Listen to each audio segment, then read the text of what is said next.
In this module, we are going to discuss about the application of non-invasive ventilation.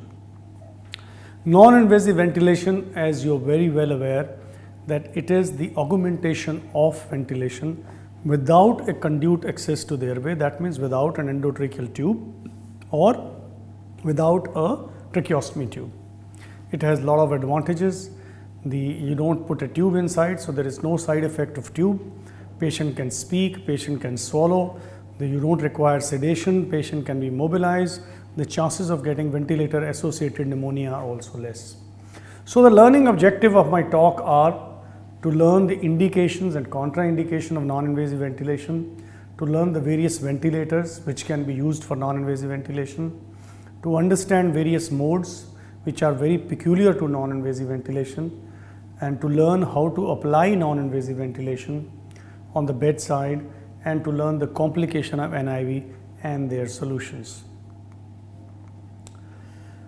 There are 4 conditions where the evidence in support of the use of NIV is very high, and they are acute exacerbation of COPD, weaning patients, that also in COPD patients, cardiogenic pulmonary edema, acute cardiogenic pulmonary edema, and acute respiratory failure in immunocompromised patient. The evidence is less, but it has been used in certain conditions like acute respiratory failure in obstructive sleep apnea or obesity hypoventilation syndrome, mild ARDS, post-operative respiratory failure, pre-intubation oxygenation. It is part of the intubation bundle. Patients are given pre-intubation oxygenation with NIV to ease out the process of intubation. Traumatic patients with the epidural analgesia, the NIV could have a very good role in certain patients who are suffering from the chest trauma. During bronchoscopy, endoscopy, the non-invasive ventilation can be used. Then it has a use in COPD, but its role in asthma is not that much. Most of the studies have not shown good efficacy of non-invasive ventilation in asthma, although it could still be used in patients of asthma when they do not respond to medical therapy, or patients who have irreversible disease and are behaving like COPD. There you can use like you use in COPD. But asthma per se, the non-invasive ventilation has not been found to be very useful. Then ARDS patient beyond mild ARDS. I think patient whose PF ratio is less than 150, you should not use non-invasive ventilation.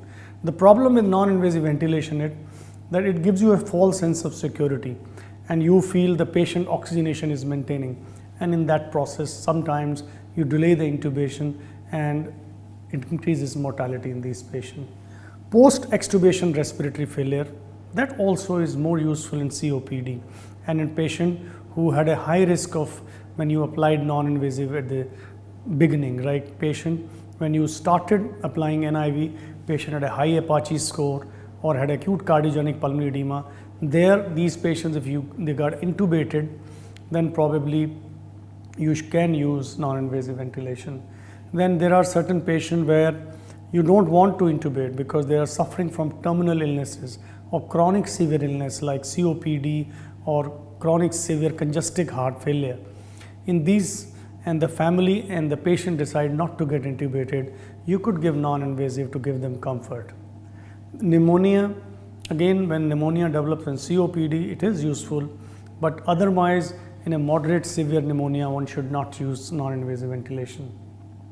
It has a role somewhat in cystic fibrosis patients. So the first thing, there are a lot of indications. The evidence for some condition is very high, the evidence for others is not very high. So how to assess the need of NIV in a particular patient?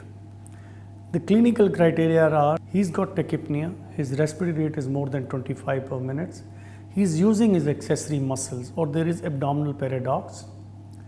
Blood gas derangement is there, pH is less than 7.35, or PaCO2 is more than 45 millimeter of mercury. His PF ratio is less than 300, or SpO2 is less than 92% with FiO2 of 0.5.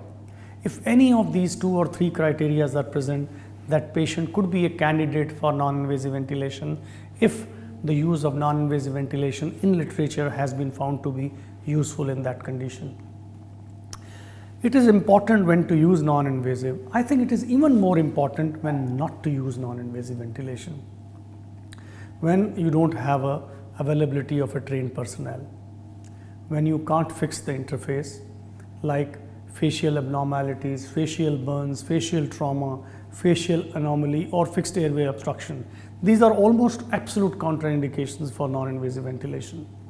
Then patients who cannot protect his airway. Patient is suffering from a cerebrovascular accident. Although he's got a COPD, he is not a patient where you would use a non-invasive ventilation if he cannot protect his airway. A comatose patient. Patients with a bulbar involvement, or patient is confused and agitated and you think that he may not cooperate with this modality. Then patient with upper airway obstruction, which is very large and may not be relieved by non-invasive ventilation. Then patient who is hemodynamically unstable. Patient has a uncontrolled arrhythmia, or patient is on a very high doses of vasopressors. He is not a candidate for non-invasive, he should be intubated. Patient with a very recent myocardial unstable disease, like recent myocardial infarction, and he's been very sick. Then severe GI symptoms, patient who is vomiting, there are chances of aspiration, so you would not use it. Patient with an obstructive bowel, recent GI surgery. There is a controversy whether to use non-invasive ventilation in these individuals or not, but it is recommended that if it's esophageal surgery, then you should be little careful in first 1 or 2 days when you use non-invasive ventilation. Life-threatening hypoxemia, patient who's got, even you feel that he's requiring 20 liters of oxygen, 15 liters of oxygen, he's not a candidate for non-invasive ventilation. You better intubate that patient. Patient who has a copious secretions, it's a relative contraindication. If patient can expectorate with support, then you could still use. And condition where NIV has not been found to be effective, you should not use non-invasive in those patients. So let's begin with a case, a 56-year-old male patient, a known case of COPD, presented with acute breathlessness, cough with increase in expectoration and low-grade fever. On examination, he was in acute respiratory distress, respiratory rate of 28 per minute. He was using accessory muscles, slightly drowsy, and breath sounds were diminished on both sides. This is one of the conditions where you find that the non-invasive ventilation could be useful. So before application of the NIV, one should do few investigation, and I think the most important is the arterial blood gas examination, because it will tell you how the patient is improving to know objectively, and it will be an objective criteria whether to apply non-invasive ventilation or not in that patient. So ABG should be done in all cases unless it is not possible. Then chest radiography is recommended, but it should not delay the initiation of non-invasive ventilation in severe respiratory acidosis. So these are the two very important investigations. Why chest diagram? Because it could be a severe pneumonia, it could be a pneumothorax, it could be pleural effusion, where probably other modalities. So chest diagram should be done, and the ABG should be done before starting non-invasive ventilation. The other important thing which you must consider before starting non-invasive ventilation is that they address the primary reason which has resulted in respiratory failure or acute respiratory failure. At the start of the treatment, an individual patient plan should document agreed measures to be taken in the event of NIV failure.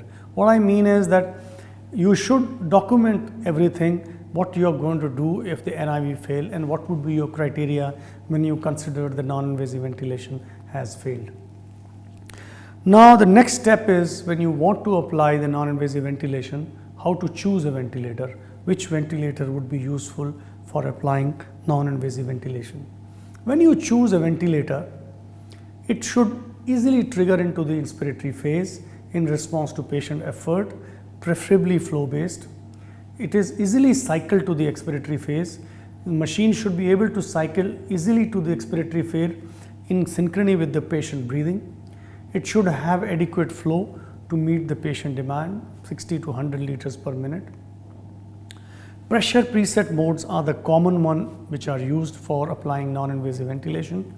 So it should have a pressure support and, if possible, pressure control, capable of providing pressures at least up to 30 centimeter of water, should ideally have a spontaneous timed option. It should be lightweight, should have basic alarms capable of supporting a breath rate of at least 40 per minute. It should have adjustable pressure rise time. It should have adjustable inspiratory and expiratory triggers. It should have a battery backup. It should have a simple maneuverability of various, and it should also have the ability to prevent inadvertent change of parameter. What I mean to say is it should have a lock system so that it is not easily changed when you start with some parameters. For applying non-invasive ventilation, you could use any of the ICU ventilator or portable pressure ventilator which fulfill the criteria which I have just enumerated. There are certain terminology which are very peculiar to non-invasive ventilation. The first one is that when you say bilevel positive airway pressure or a BiPAP, means bilevel positive airway pressure. When you say IPAP, that means it is an inspiratory positive airway pressure. When you say EPAP, that means an expiratory positive airway pressure. I will explain all these, what all these means. Trigger means the point where the ventilator transitions from the low pressure EPAP pressure to the higher IPAP pressure. And the cycle means the point where the ventilators transition from the higher IPAP pressure to a lower EPAP pressure during inspiration. IPAP pressure is during inspiration, EPAP pressure is during expiration. When patient initiates a breath, the ventilator, based on the pressure which you have set on a ventilator, it will give a pressure which is called the inspiratory positive airway pressure. Now the flow is deaccelerating. When the flow between when the pressure is being delivered, the flow in the patient falls. When it falls to some predetermined value, it will cycle to the expiration, and the pressure which you get during expiration is called the EPAP. I will explain again that when patient initiates a breath, the machine will give a pressure which is called the inspiratory positive airway pressure, and when you apply any pressure mode, the flow is deaccelerating. The flow in the patient will fall. When it reaches to a predetermined value based on the expiratory trigger which you have set on the ventilator, it will go into an expiratory phase, and the pressure which is maintained during expiration is called the EPAP. Then cycle time is the amount of time devoted to one complete cycle, which is determined by the set breath rate.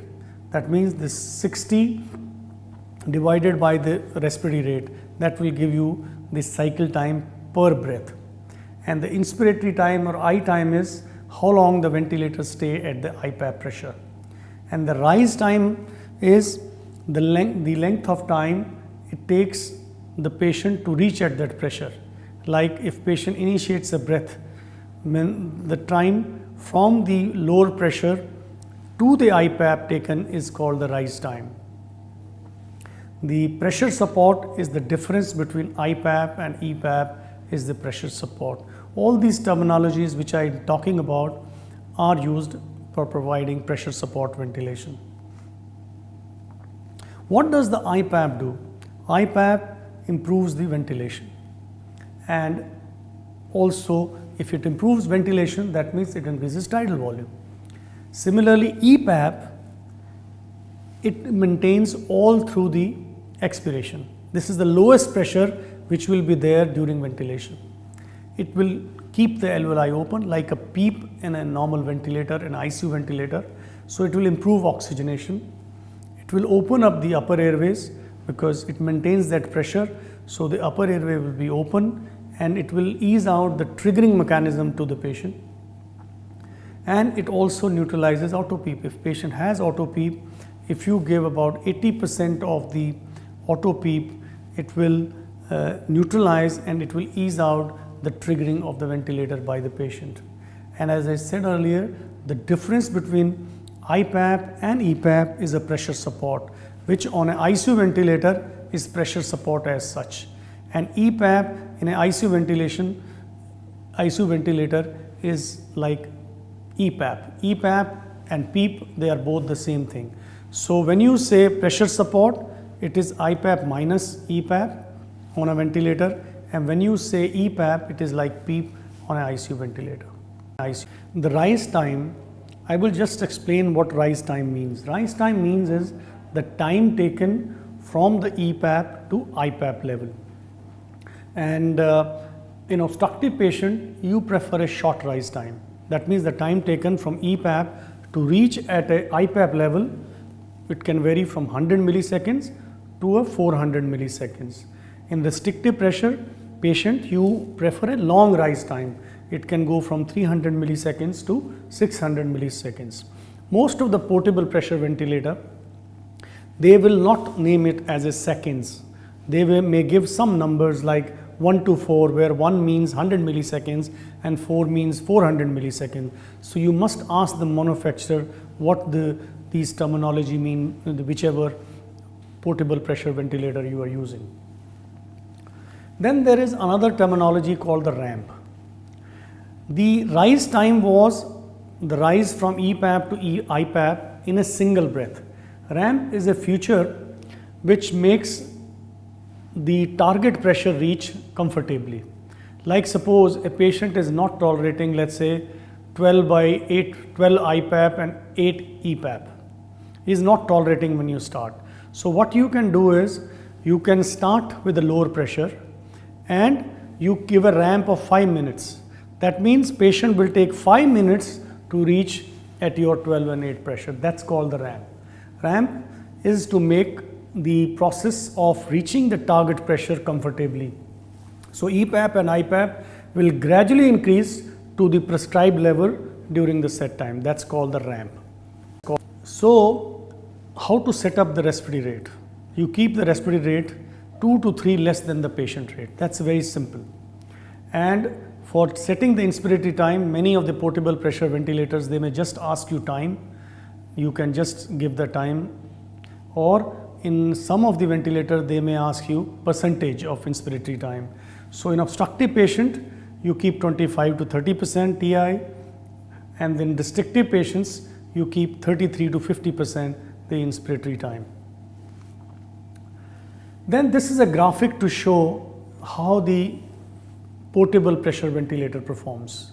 As you can see, as initially there is a negative deflection which shows it is a patient triggered breath, and depending on the rise time, it will rise to the inspiratory positive airway pressure, and when the flow falls to a predetermined value, it will cycle to the expiration, and then there is an expiratory phase, and the pressure which remains during expiration is called the EPAP, and the difference between IPAP and EPAP is the pressure support.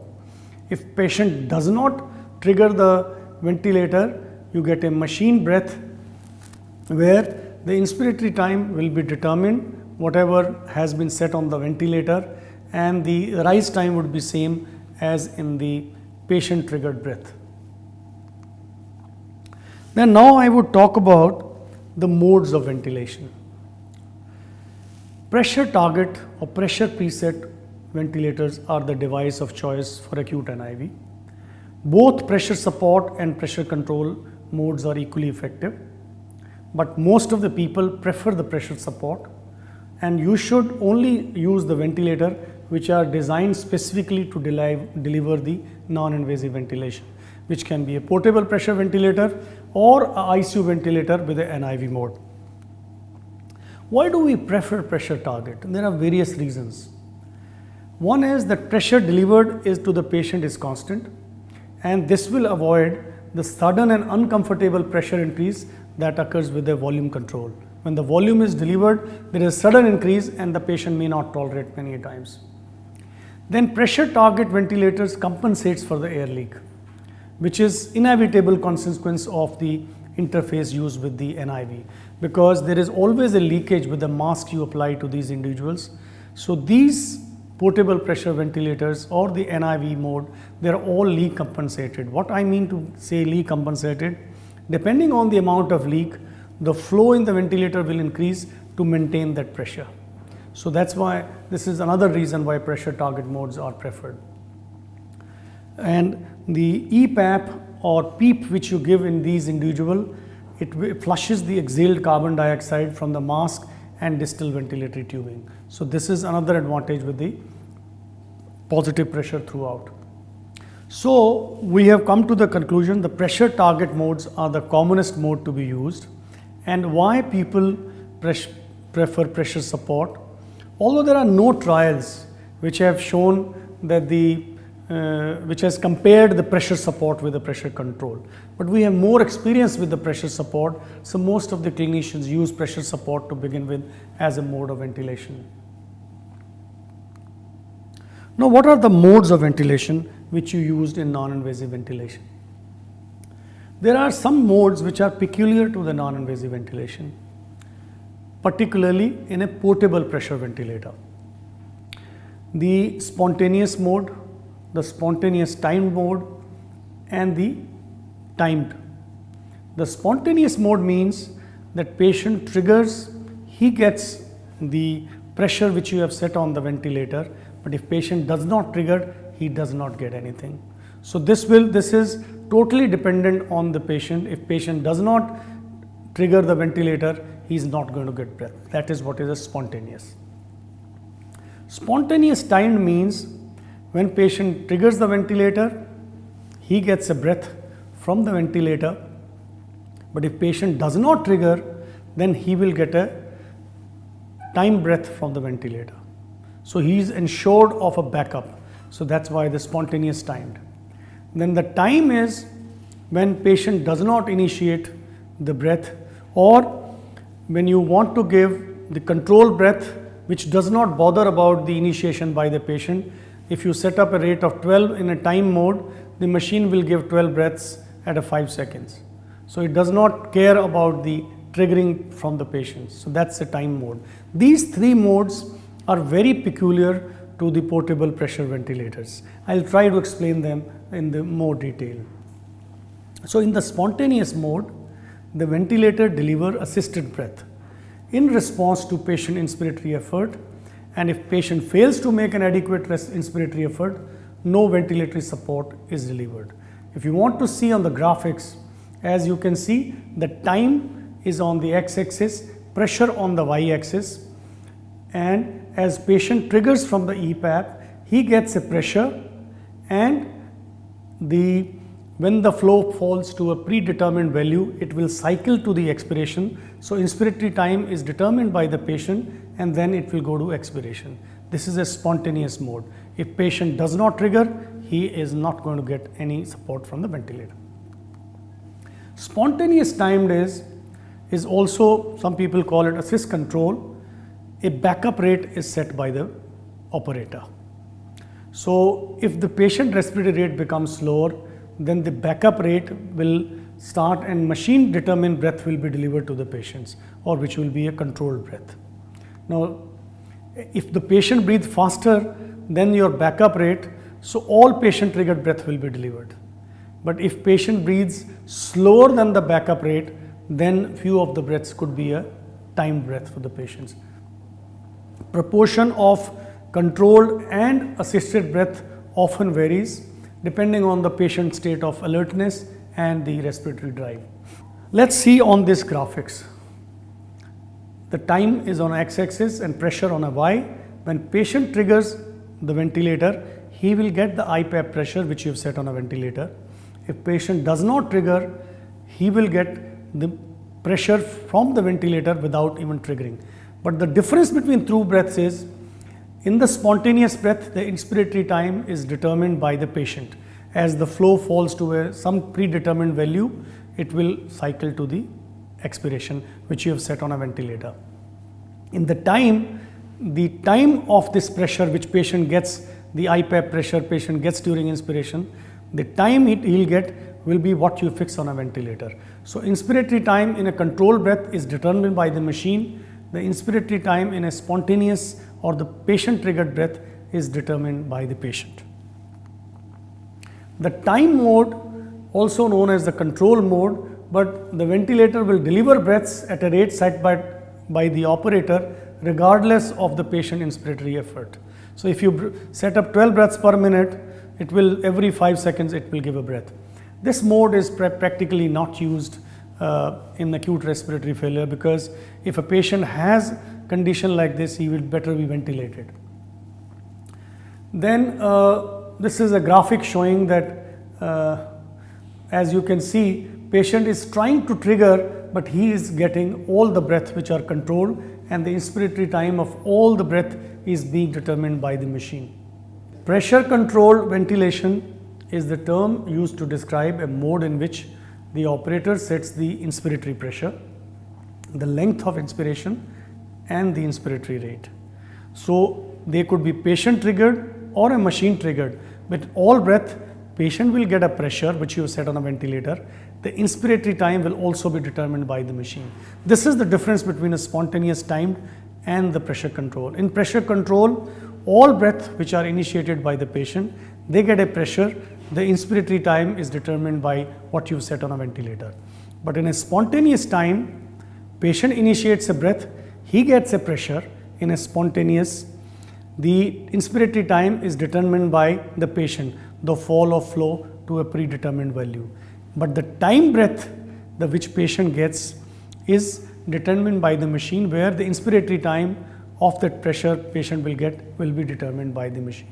So this is somewhat little different from the ICU ventilators. This is the same thing which is being depicted, that you can see the first breath is the patient initiated, he gets a pressure for the time which has been set on a ventilator. The second breath is a control breath which is initiated by the machine, and the inspiratory time is same as in the patient initiated breath, and the third breath is again patient initiated. When do you use it? Is used when a patient cycles too fast to expiration in spontaneous or ST mode. That is the time when probably you could use a pressure control on the portable pressure ventilator. Now there is another mode which has been used in the non-invasive ventilation, which is a volume assured pressure support. These are available as AVAPs or intelligent volume assured pressure support. What happens is, in these you fix up a tidal volume, like you decide 500 ml. As you can see in a green line, you fix up a tidal volume, target tidal volume, and you set up the minimum inspiratory positive airway pressure and a maximum inspiratory positive airway pressure. So in between, as you can see, after 2 breaths there is a fall in tidal volume. So what machine will do? It will increase the pressure support and it will try to maintain the tidal volume around what you have set on a target. So this is a mode which is quite useful in certain condition, where you are assured of a volume, and at the same time inspiratory positive airway pressure varies depending on, so that the minimum required to achieve that tidal volume will be used by the machine. So for which patient you should use? You can use an obesity hypoventilation patients to compensate for change in body position, and the tidal volume is assured in these. In COPD patients, sometime you can use it to achieve a combination of ventilatory comfort and efficiency with no compromise. So you get both the benefits by applying the right pressure at the right time. In restrictive patient, like neuromuscular disease patient, to provide the comfort and leak compensation of a pressure mode and the safety of guaranteed volume. Because in a neuromuscular patient, people used to use volume ventilators, but the AVAPs will ensure the volume and at the same time the comfortable pressure. Another mode which has been tried in providing non-invasive ventilation is a proportional assist ventilation. It delivers an inspiratory pressure that is proportional to the patient effort. Specifically, it is determined by the patient generated volume and flow, and the proportional assist ventilation provides automatic synchrony between the patient and the ventilator cycle. So this mode, depending on the patient effort, it determines how much pressure to be given to the patients. most of the studies have not shown superiority of this mode in providing the non-invasive ventilation. So I've talked about the commonly used pressure modes. As I said, in a portable pressure ventilator, spontaneous timed, pressure control, and then some of the machines, they provide the assured volume pressure support, and then the proportional assist ventilation. And if you are using an ICU ventilator, then you can use a pressure support, and you can use a pressure control ventilation. In a pressure support, there is nothing like IPAP or EPAP on an ICU ventilator. They will give you directly the pressure support, and PEEP is like the EPAP. Rest of the things remains the same.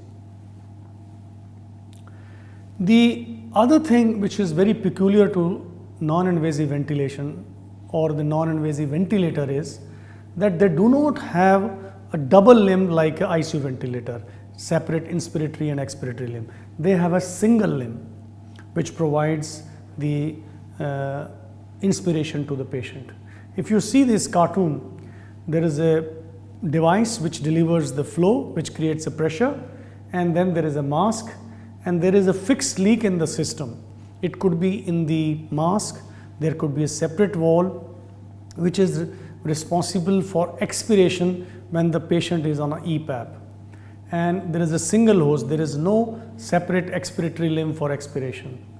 This is the place you should connect the oxygen. That means the oxygen should be as close to the patient as possible.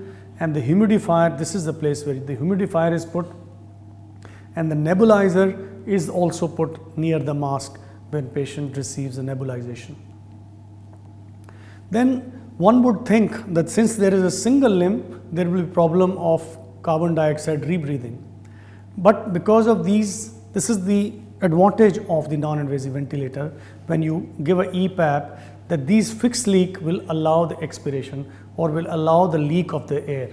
So if patient is correcting carbon dioxide, you can increase the EPAP level, which will increase the leak, or you can increase the leak in the system. There are various knobs, you can open them. You can titrate oxygen to the mask, as I said. Otherwise also you should titrate oxygen to the mask. And then there are exhalation valve also available which facilitate the expiration. Now the second most important thing is connecting the ventilator and the patient. Like in invasive ventilator, you connect the patient with a ventilator with an endotracheal tube. In this, you don't put an endotracheal tube. So you provide this with a modality which is called the interface. And there are various kind of masks which are available to provide the ventilation to the patient. Full face mask or the oronasal mask is the one which is most often preferred. Then there is a total face mask, nasal mask, nasal pillow, there are mouthpieces.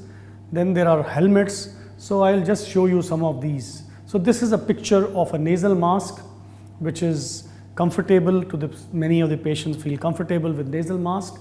Advantage is less chances of aspiration because mouth is open. If patient vomits, it will come out. Less claustrophobic. Patient can speak sometime, and there is a less dead space. The disadvantage is there is a mouth leak. So if patient opens his mouth, there will be leak and the flows will increase and can really dry it up.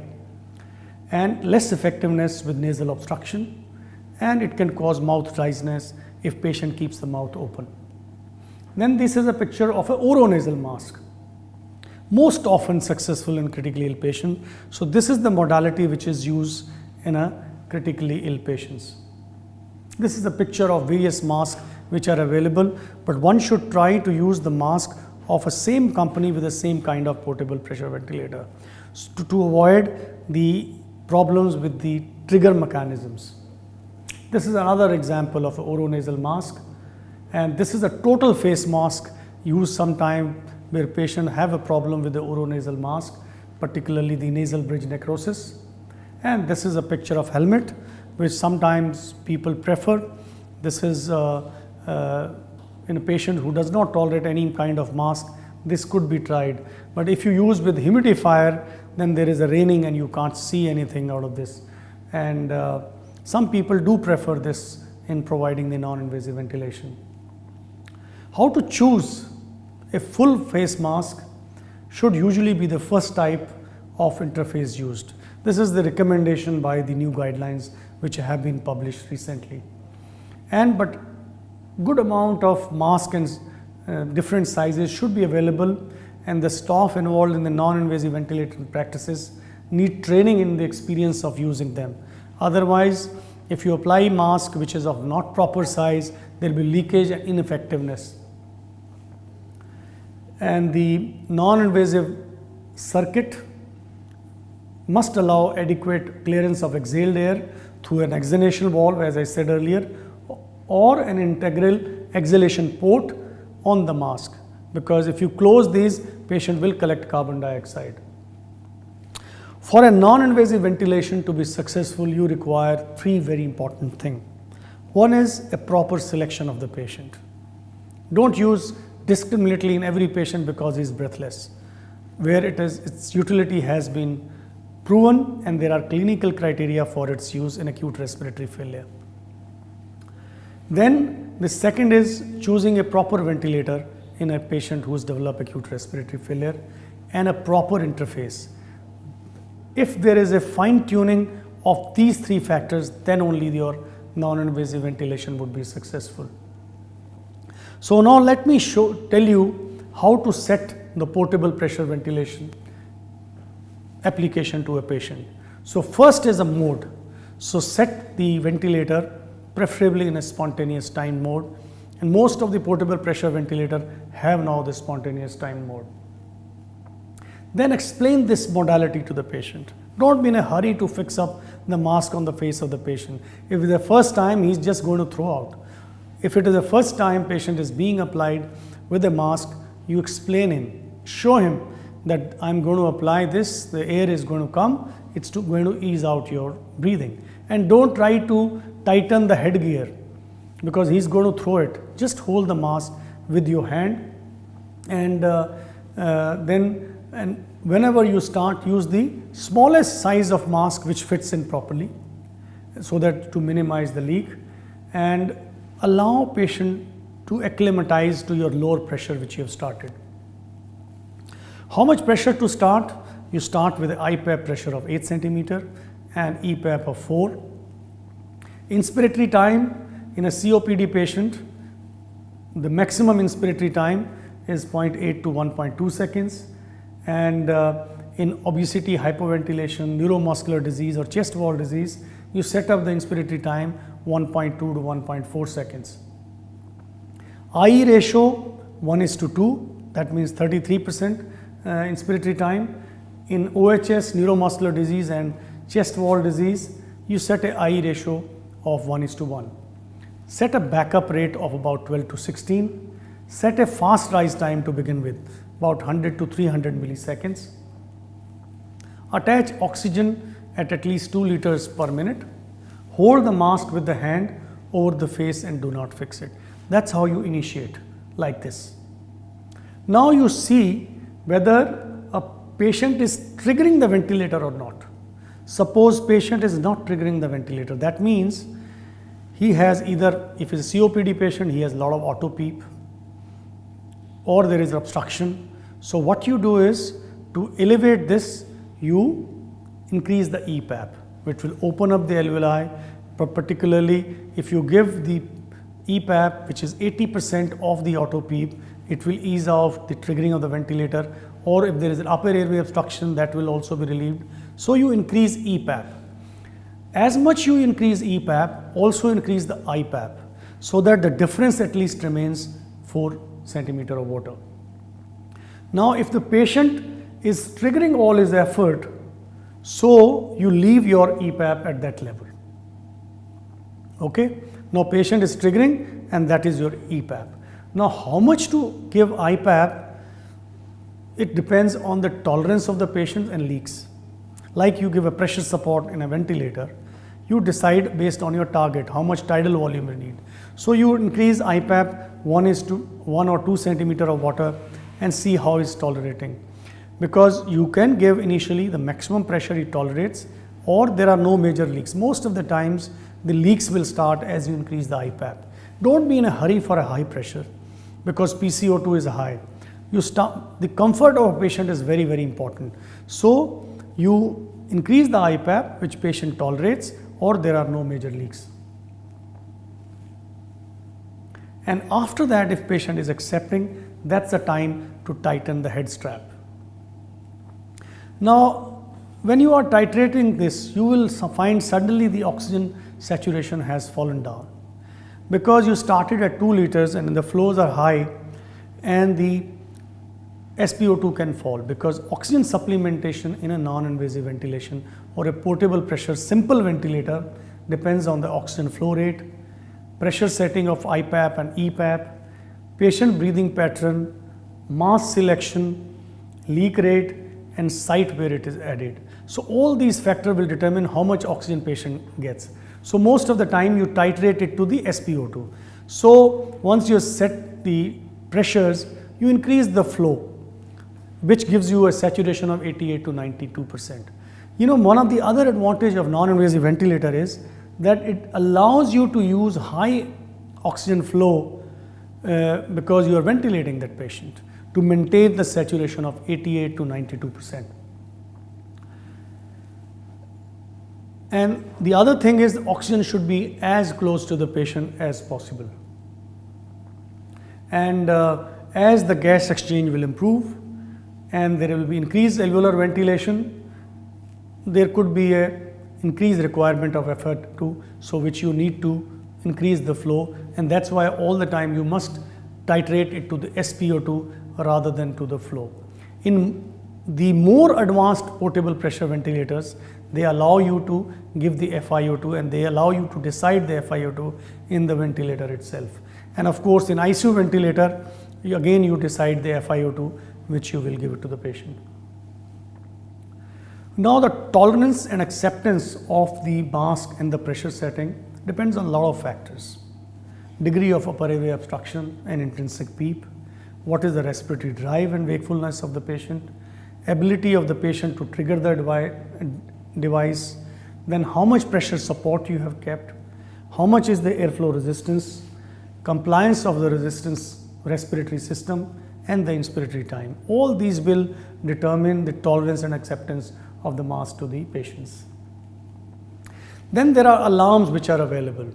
When you set up the alarms, you always set up the high and low tidal volume. Normally all the settings, whatever alarms, 10% above and 10% low, whatever you set on a ventilator. Adjust high and low pressure alarms 5 centimeter above and below the peak airway pressure. Now I'm going to discuss how to apply non-invasive ventilation through ICU ventilator. Broadly, there is not much difference in the principle of applications. The first step is, of course, to select a ventilator which is capable of fulfilling the need of the patient, and ideally you should give non-invasive ventilation with a ventilator which has an NIV mode. Again, explain the therapy to the patient, choose an appropriate interface, put in the NIV mode, keep FiO2 at 0.5. Usually the mode which is selected is either a pressure support or pressure control. Most often it is the pressure support. Start with low settings, inspiratory pressure support at 8 centimeter and PEEP of 4. Initiate NIV while holding the mask in place and confirm that there is an optimum fit. If it's a big or small or loose, then it is better to change it because it may not be effective. So it is important when you select an interface at the first place, you should select an appropriate smallest size which fits properly, because if you choose a larger size, there could be a leakage. Then hold the mask, do not fix the headgear. Now see whether patient is triggering the ventilator or not. If he is not triggering the ventilator and there many of the breaths are ineffective, then you need to increase the PEEP. Increase PEEP by 1 centimeter or 2 centimeter and then see whether patient is triggering or not. If all breaths, all efforts of the patients are able to trigger the ventilator, then you should leave the PEEP at that level. And then you can increase the pressure support depending on the comfort of the patient and there are no major leaks. Then you see the SpO2. If the SpO2 is less than 90%, you increase the FiO2, and if the SpO2 is higher, then you can come down on the FiO2. But at all times, you should keep the SpO2 between 88 to 92%. Then once patient is triggering well and you have adjusted your pressure, inspiratory pressure, then that's the time you should now fix the headgear to the patient. Always remember the small leaks are acceptable, because all these portable pressure ventilators and the ICU ventilators in NIV mode, they're all leak compensated. Now, what is the role of humidification during non-invasive ventilation? There is no evidence to guide the use of humidification in non-invasive ventilation. Heated humidification may reduce the upper airway resistance and increase comfort when the leak is high. In short-term studies, what they have seen is that heated humidification reduces the upper airway dryness, which might improve tolerance and can aid the secretion clearance, but this has really not been proven. So, it's not routinely required. You can give non-invasive ventilation just like that, but I think in an ICU and in patient who has a copious secretion, I prefer to use humidification because it ease out the removal of secretions and the mucus dryness is prevented. There are different kind of humidification possible. Heated or unheated pass-over devices are the one which are preferred. There are pass-through devices and HME exchangers. With pressure target ventilation, pass-over humidifier should be applied, since pass-through devices and HME may compromise the pressure and flow delivery and triggering. So pass-over this is one of the example of the pass-over humidifier. Then certain patients have a problem of sputum retention, particularly neuromuscular disease. It is suggested that mechanical insufflation and exsufflation should be used in addition to the standard physiotherapy technique. And when cuff is ineffective and there is sputum retention, you should do this. And certain individuals now recommend that mini tracheostomy may have a role in aiding secretion clearance in cases of weak cough, in neuromuscular diseases, chest wall diseases, and people who have excessive amount of sputum like COPD, cystic fibrosis. In these individuals, if they are not able to expectorate, you can do a mini tracheostomy for suction and clearance of the secretions, and you can give non-invasive ventilation along with it. Now, when to give bronchodilator therapy during non-invasive ventilation? Normally, when you give a break from non-invasive ventilation, that's the time you should give non-invasive, the nebulizer therapy. But if you can't remove the mask, then probably this patient is dependent on NIV, then probably bronchodilator's drug can be given via a nebulizer which is inserted into the ventilator tubing near the mask. Sedation. Personally, I feel a person who requires sedation should be on invasive ventilation rather than on a non-invasive ventilation. But there are certain individuals who are very anxious. Some amount of sedate can be given to these individuals, and you should not use a continuous infusion. And if intubation is not intended, like do not intubate status, and patient is terminal, in those situations, you could definitely use drug like morphine, 2 to 5 milligram, may provide symptom relief. And remifentanil is another drug people have tried for patient along with non-invasive ventilation. So ideally you should avoid sedation. Of course, in terminally ill, when you're giving as a palliative non-invasive ventilation, you could use. And with great care, in some of the patients who are very anxious, you could give a low dose of the analgesics or sedatives.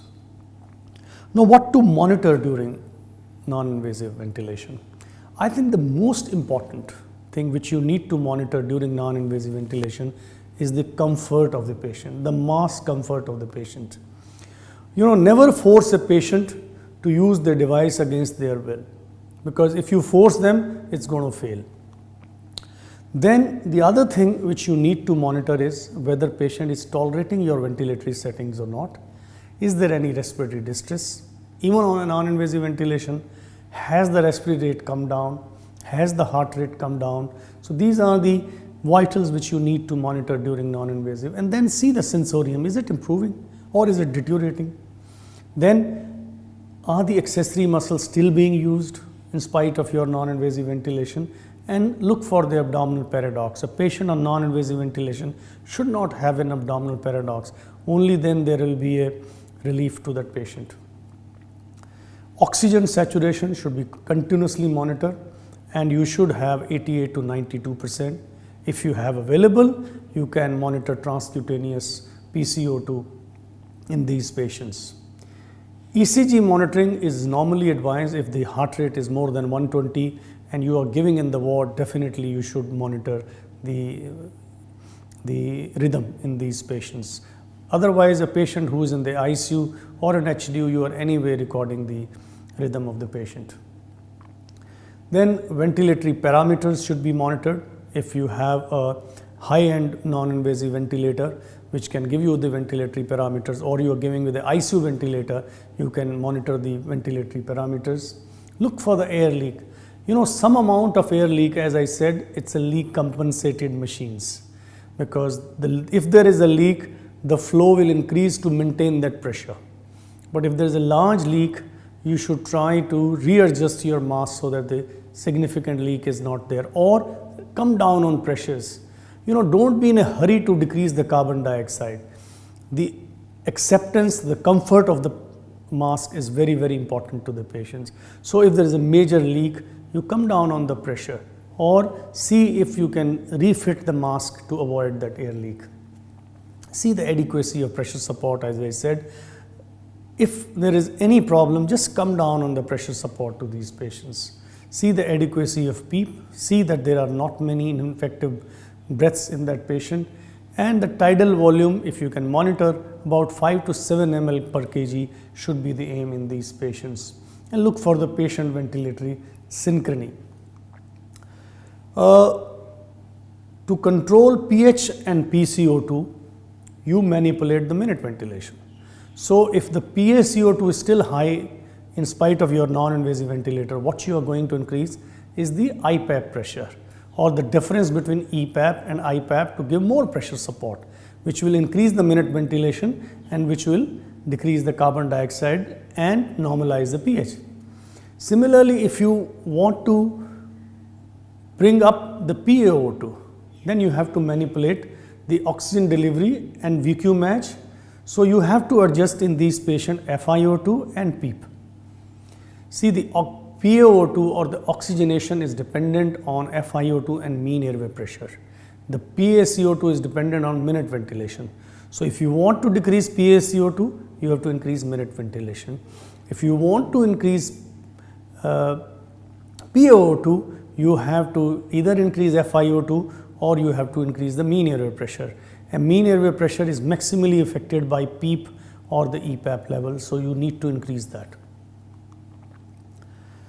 Sometimes you find as I said, if the minute ventilation is low, you increase the IPAP or increase the pressure support. And if you're using a pressure control ventilation, increase the inspiratory pressure. If the PaO2 is too low, then you increase the FiO2. First you increase the PEEP or the IPAP, EPAP. If PEEP and EPAP increase is not improving oxygenation, then you can increase the FiO2. You can also increase the inspiratory time if you are giving in a pressure control ventilation. Now, how long to give non-invasive ventilation? You know, initially when patient is sick, I think you give as long as possible. Only during feeding and some other you can give little rest, and try to give as much as possible.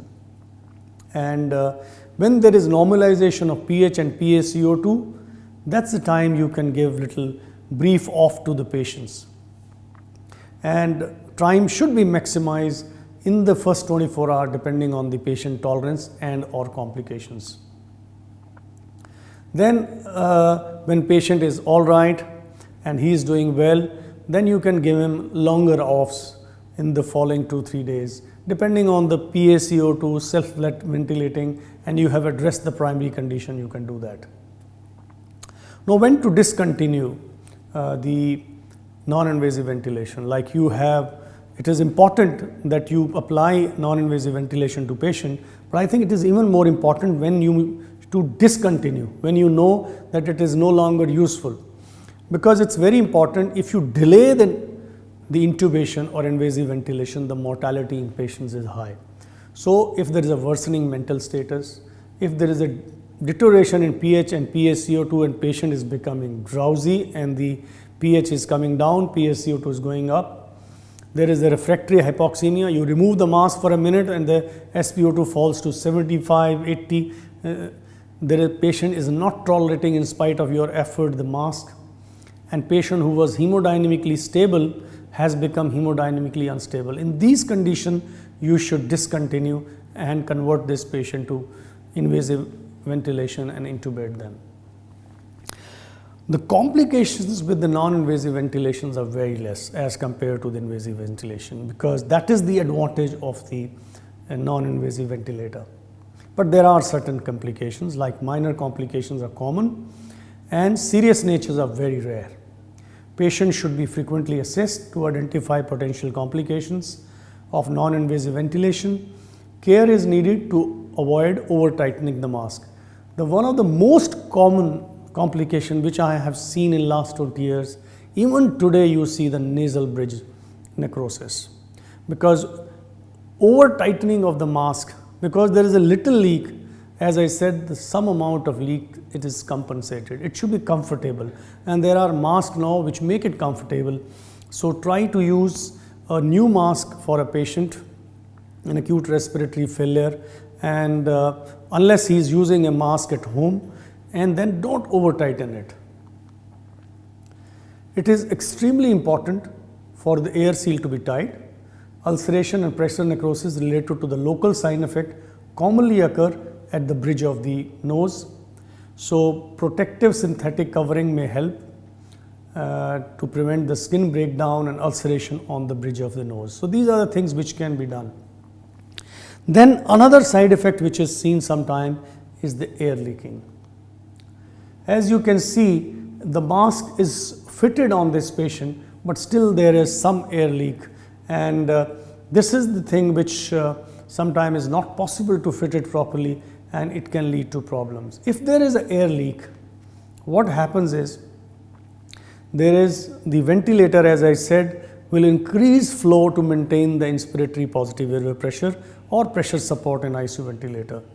So what happens is, because the cycling mechanism in pressure support is a flow. Flow has to fall to some predetermined value which you have adjusted on the ventilator. Normally people used to keep it 25%, but now all these modern non-invasive ventilators, they allow you to adjust the flow cycling. It could be 25% of the maximum flow, or it could be 40% of the maximum flow. So that is not reached. And if you don't reach there, the inspiration is prolonged and it will lead to the dysynchrony and non-triggering. So if there's air leak, there is increased flow by the ventilator to maintain that IPAP, and it doesn't fall to a predetermined value, and which will lead to the prolongation of the inspiration, which falls during the expiration of the patient, and there is dysynchrony between the patient and the ventilator.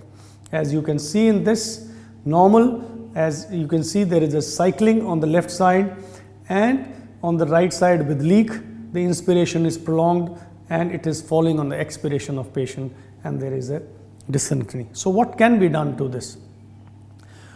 One is you fix up the maximum inspiratory time. That's why in all ventilators you fix up the maximum inspiratory time so that it doesn't go into the expiration. That is one. The other is the flow triggering, you can take it higher. If it is 25% of the maximum, you can take this expiratory trigger to a little higher so that the triggering occurs at the higher flow rather than coming to that lower level. So these are or you can come down on pressures. So these are the things which can be done to prevent this asynchrony. Then there are other defects or the other minor complications, mask discomfort, excessive leaks, pressure sores. As I said, you check the mask, correct the size, minimize headgear tension, use spacers. There are some foams available which can be put to avoid the pressure on the nasal bridge. Use wound care dressing over nasal bridge if the patient has a tendency to develop that. Certain people will complain of nasal dryness and congestion. So if a person is complaining of that, these are the patients you can add humidification. Or you can irrigate the nasal passages with saline, apply topical decongestants, and if you are a patient is complaining a lot of gastric distension, these are the patients you should try to reduce the pressures, and the other is you can put sometime nasogastric tube to decongest the stomach. Aspiration sometimes can occur, particularly if you are giving the non-invasive ventilator in a drowsy patient, or it is oronasal mask and patient vomited, there could be aspiration in some of the individuals. So you have to make sure that when you apply non-invasive ventilation, patient is able to protect the airways. And always apply a transparent mask. There are some colored masks also available, but don't use them while you use non-invasive ventilation. Mucus plugging is another problem because it's a dry air and some people have a mucus plugging. So the humidification again can be used in these individuals, and ensure there is adequate hydration. Avoid excessive oxygen flow rates. Allow short break to NIV to permit the expectoration of the plugging.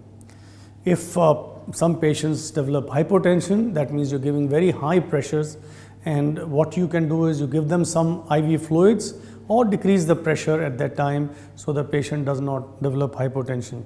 Hypotension is more often because of other reason than because of the non-invasive ventilation. So, on the x-axis in this slide you see the level of pressure support and the respiratory muscle workload on the y-axis. If there is an insufficient assistance to the patient, there will be a tachypnea, discomfort and hypercapnia, so you need to take appropriate action. If there is excessive assistance, it will lead to delayed cycling, the auto PEEP, the ineffective breath and discomfort. So you should give an optimal pressure support level to these individuals to not only avoid tachypnea and dyspnea, but at the same time not to cause hyperinflation and ineffective breaths. Barotrauma, not very commonly seen fortunately, but I have seen few cases with barotrauma.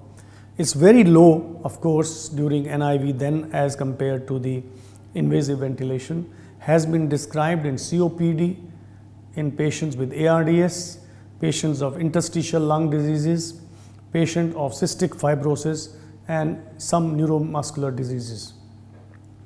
You can minimize the risk of barotrauma, particularly you need to be very careful when patient has a bullous disease and use pressure control ventilation, particularly in patient with a low pulmonary compliance, like very stiff lung. Keep the peak inspiratory pressure as low as possible and avoid patient ventilatory desynchronization, because all these three things can result in a barotrauma. What I have seen patients predominantly when we give as a palliative in interstitial lung disease or in a patient with bulla, where I have seen minimal leaks in these patients. So if a patient develops, you should put in a tube and you use a low inspiratory pressure or pressure support to give ventilation to these patients. Always, if a person had a previous episodes of pneumothorax in the past, these patients ideally should be managed in a HDU or ICU when they come back again with another acute attack or acute exacerbation. So I just want to end, the non-invasive ventilation is a very useful modality.